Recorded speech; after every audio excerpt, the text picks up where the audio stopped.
Hallo meine Lieben, mein Name ist Rico und ich heiße euch willkommen auf meinem Kanal, der Flat Earth Rico Podcast.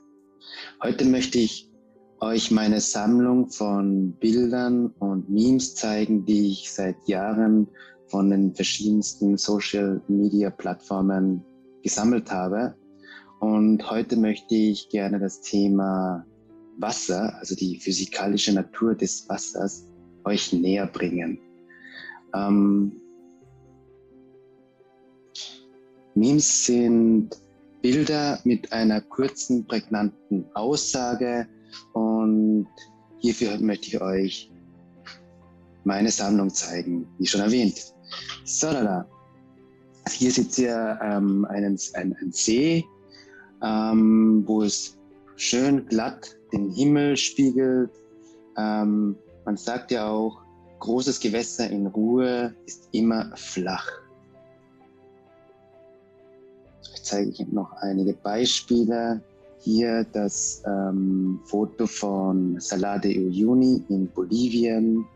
Nach der Regenzeit bildet sich dort in der Salzwüste eine Schicht von ein paar Zentimetern Wasser. Und dies ermöglicht diese wunderschöne Aussicht, wo wir kilometerweit in den Horizont sehen können.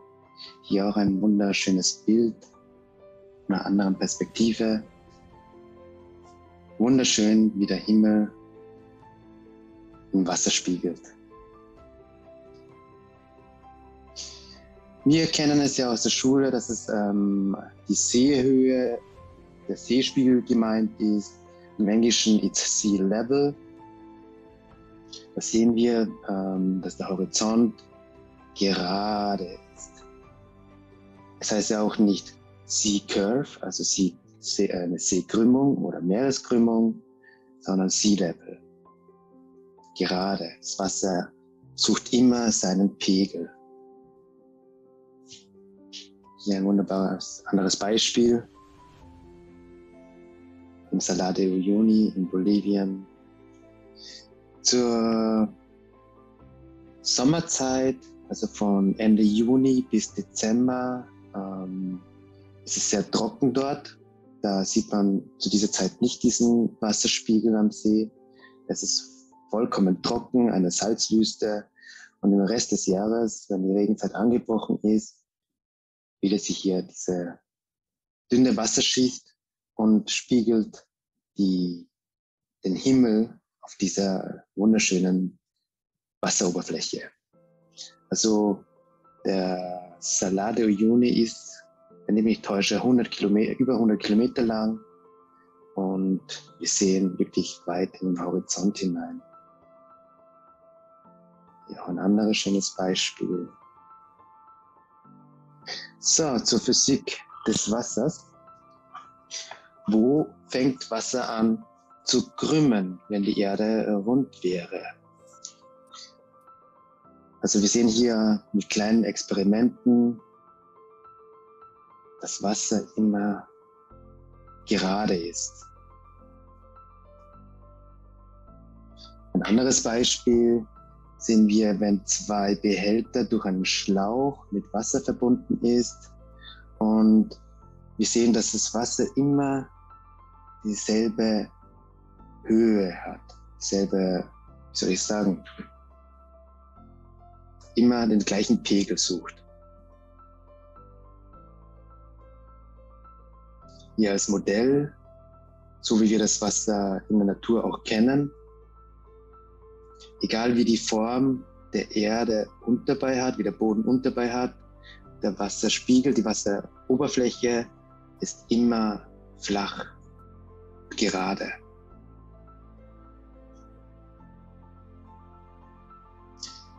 Hier sehen wir auch mit einem Beispiel einer Kugel, die alles widerspiegelt und wir sehen auch, also die Kamera ist so positioniert, dass die Augenhöhe, also der Horizont in selben Höhe ist wie auf dieser Kugel.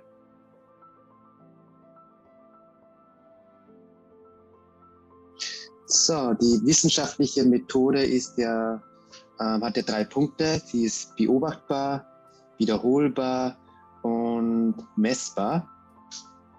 Mit den Beispielen vorher, mit den Bildern, was ich euch vorher gezeigt habe, sehen wir immer, dass der Wasserspiegel, die Wasserhöhe immer die gleiche Höhe hat. Auch wenn der Boden wie eine Kugelform hat, hat das Wasser immer einen geraden Level. Es sucht immer seinen Pegel. Pseudowissenschaft, also Pseudoscience nennt man, wenn man eine Wissenschaft zeigt, die wissenschaftlich gar nicht belegbar ist. So wie dieses Bild es sehr veranschaulicht, sehen wir nie Wasser sich an einem Körper so verhaltet. Also das sehen wir nie. Das ist das, was wir täglich in unserer Realität beobachten. Hier eine schöne Veranschaulichung vom Wasser in einem Behälter, dass es immer gerade ist. Wasser macht keine Krümmung.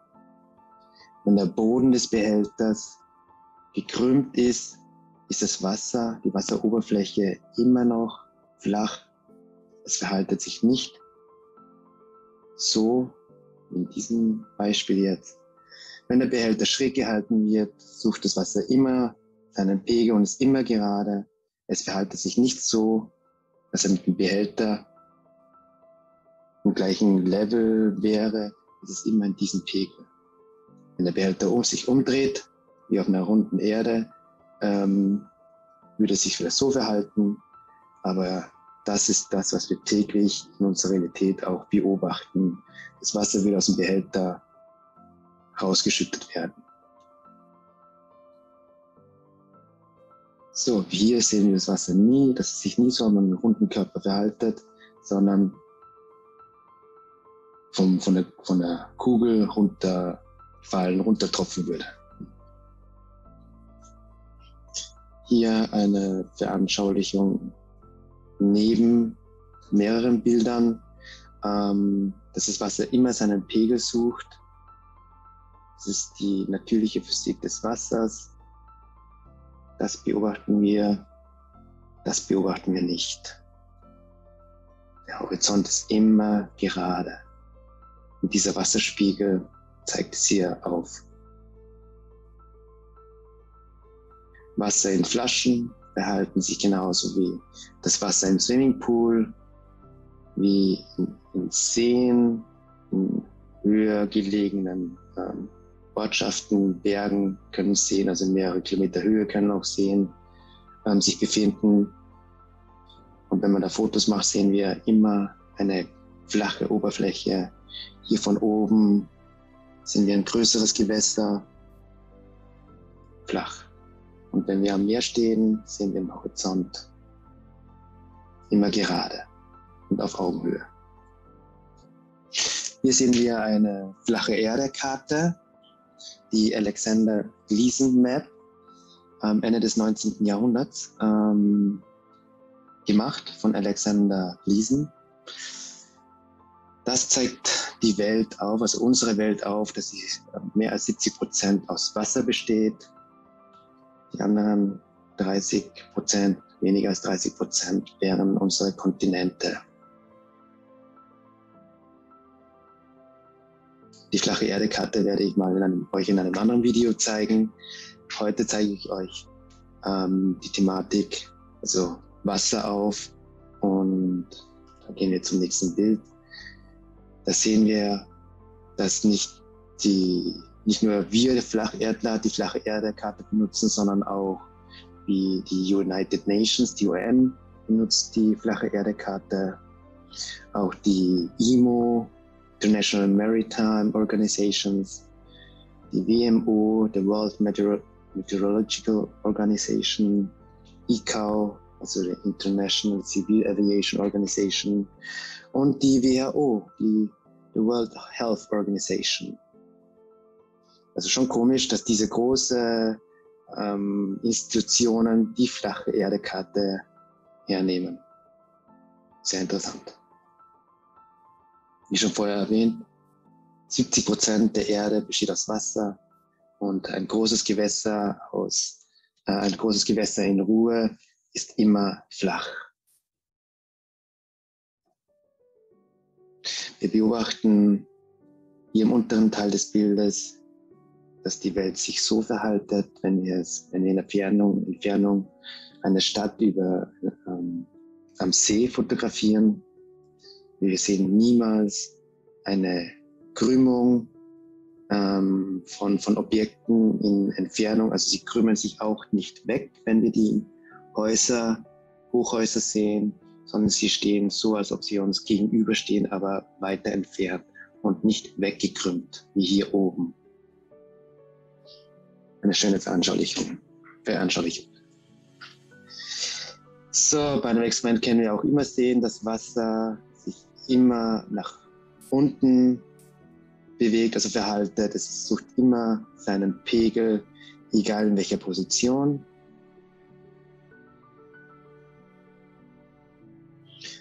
Also wann beginnt das Wasser an zu krümmen auf der Erde? Ab wann? Und wann sehen wir gekrümmtes Wasser? Nie. In der Realität sehen wir immer einen flachen Horizont.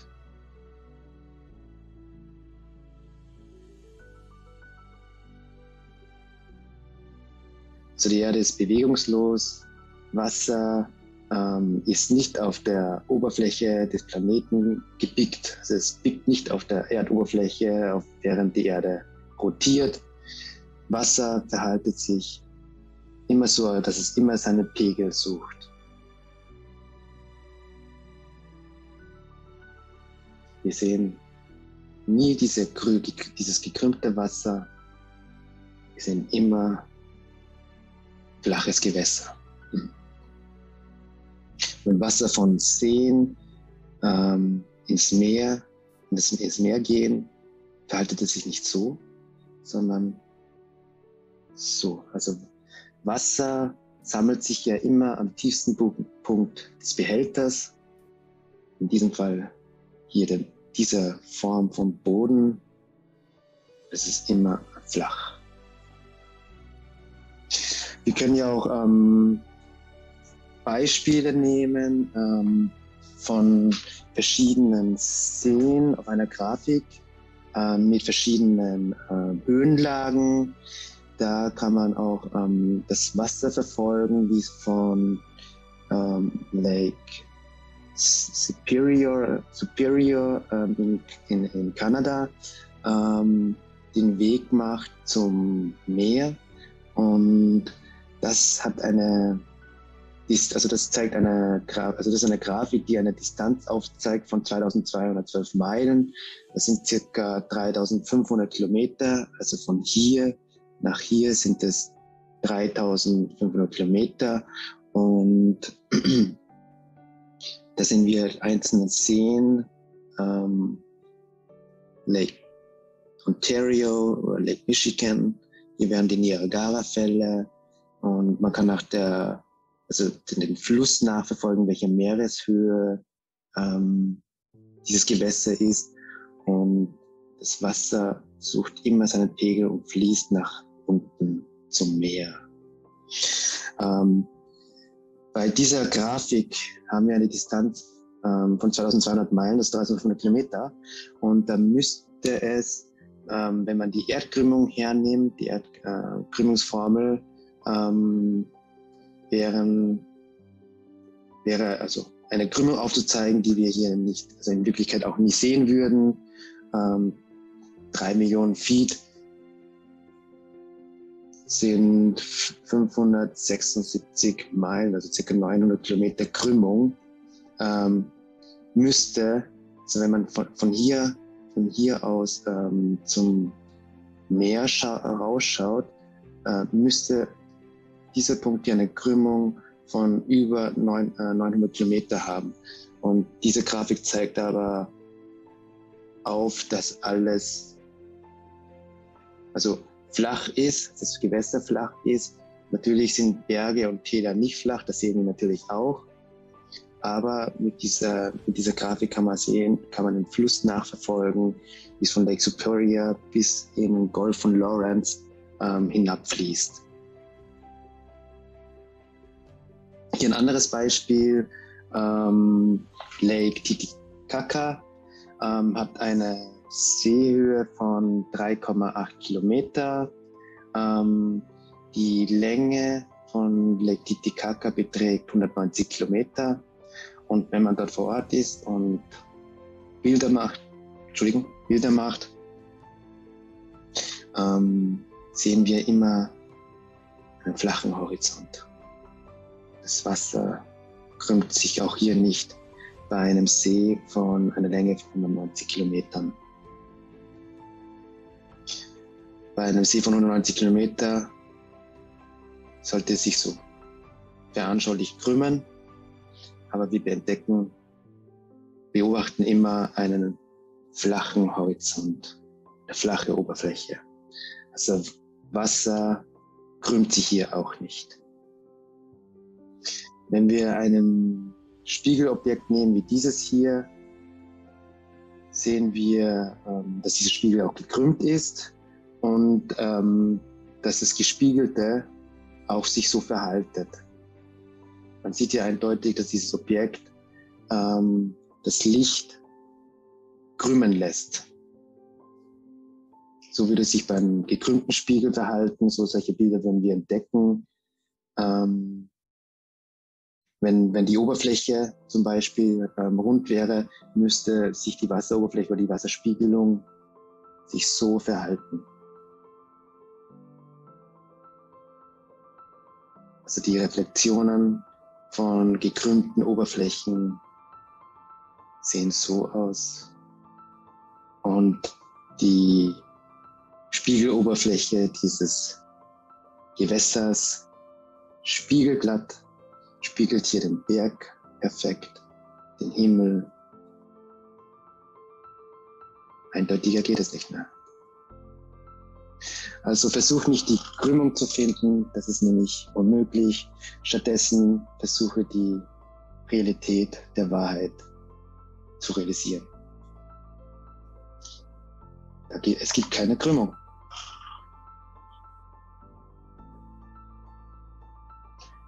Spiegeln, glatte Spiegeln zeigen auf, wie schön flach eine Oberfläche sein kann, so wie diese hier. Bruce Lee war in meiner Kindheit auch ein sehr großes Vorbild und in der Philosophie war er auch sehr wissensreich und sein berühmtes Zitat war das mit Wasser. Wenn man Wasser in einer Tasse füllt, wird es zu Wasser. Wenn man Wasser in eine Flasche füllt, wird es zur Flasche. Und wenn man Wasser in eine Teekanne gießt, wird es zur Teekanne. Also Wasser kann fließen und es kann zermalmen. Sei Wasser, mein Freund.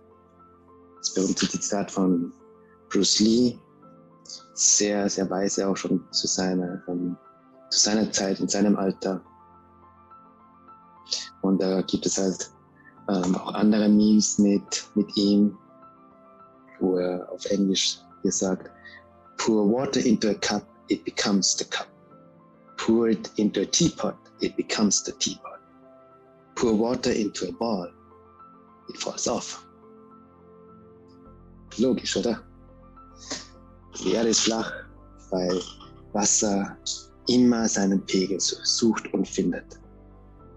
Es ist immer flach. Sei wie Wasser. Gieß es in eine Tasse, wird es zur Tasse. Gieß es auf flache Erde, dann wird es zur flachen Erde. Put it on a flat earth, it becomes the flat earth. Witzig und auch, ja, Wahrheit steckt auch dahinter. Wenn euch Menschen dann gegenargumentieren, könnt ihr hier auch Beispiele nehmen, um dagegen auch was zu sagen, so wie Die Erde ist birnenförmig, hören wir auch. Aber das kann man auch nicht sagen, weil jedes Bild, die wir präsentiert bekommen, immer rund ist.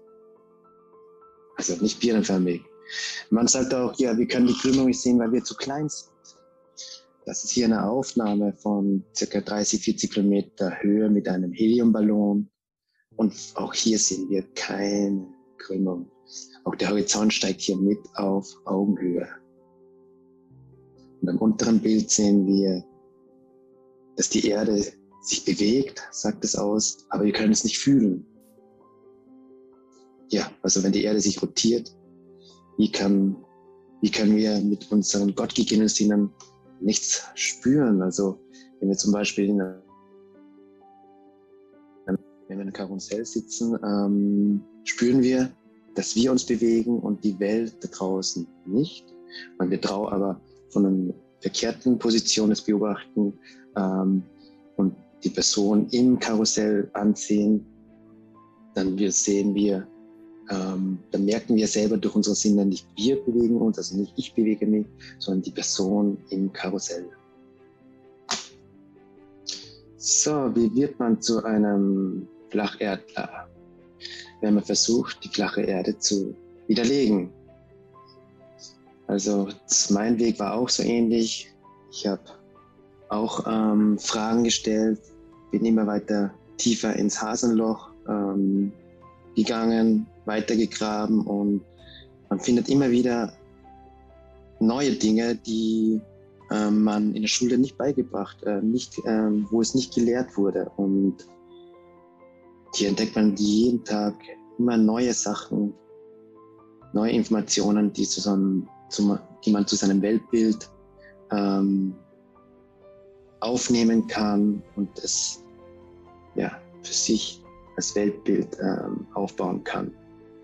Hier sehen wir ein weiteres Bild mit größeren Gewässern und zeigt immer auf, dass es flach ist. Also meine lieben Freunde, meine lieben Research Flat Earth, also forscht nach. Es ist, ich sage, wenn nicht das wichtigste Thema überhaupt. Und wenn man sich anfangs damit beschäftigt, ist es riesig. Also das Thema ist wirklich riesig und das war jetzt nochmal eine kleine Oberfläche von vielen der Thematiken, die sich auf flache Erde beziehen. Ich hoffe, es hat euch gefallen und wenn ihr noch mehr erfahren wollt, dann schaltet doch auf meinen Kanal ein. Ich bedanke mich fürs Zuschauen und wir sehen uns zum nächsten Mal.